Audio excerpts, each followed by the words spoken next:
Hello, today we're going to talk about my 2022 Continental GT, so Royal Enfield. It's the first new bike I've bought since the year 2000.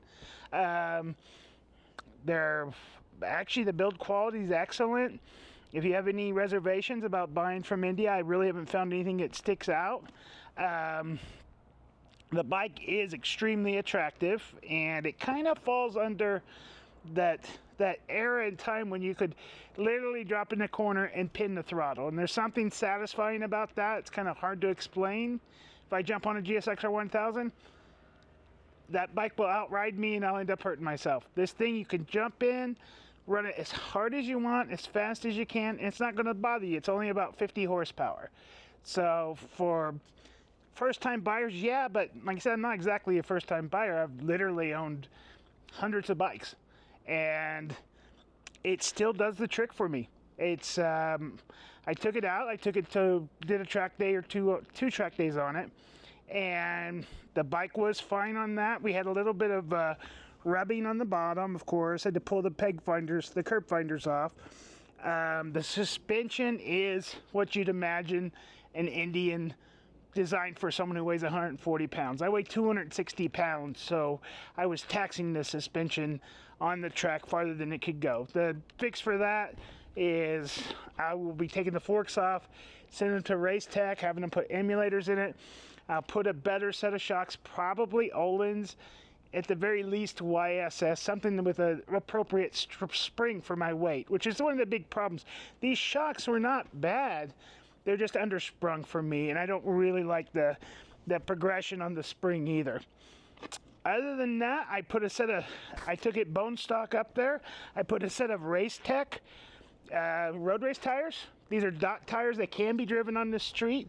They have almost immediate warm-up time, no need for tire warmers. They were extremely stable throughout the corners, and it really made the bike. The original tires that came on are an Indian tire called CEAT, C-E-E-T, I believe, and they're probably the worst set of tires I've ever had on a motorcycle. Absolutely no confidence, small amount of debris. And like I said, I'm not new to this. I've had pretty much every brand on every type of bike, from bikes that make 150 horsepower to bikes that make 20 horsepower, and just not confidence inspiring. So if you buy one of these, I would start looking around, maybe a set of Bridgestone battle axes, and it's going to make the bike a bit better. The same thing with the forks. Now, the forks themselves are not bad, but like I said, they are conventional forks. Race Tech emulators will increase the dampening. I'll throw some springs that are appropriate for my weight. I'm going to throw some, I found a company in India that makes fork extenders, and basically they're 1.5 inches, and that will enable me to raise the front a little bit for more ground clearance, as well as running a standard clip on top of the triple clamp as opposed to these kind of odd side clamps, which I've never really liked. The next thing for me will be a power commander for fuel management, so I can map out. I may bore the throttle bodies probably up to like 36. The pipe's gonna go. I'm gonna get a free-flowing pipe. These have cats on the inside, and the thing, I believe most of the aftermarket suspensions say you're going to lose about 35-40 pounds just by putting another set of pipes on it. So that's the next step for this. For a new bike, do I regret buying it? Not at all. I've enjoyed it immensely, and I'll continue to enjoy it.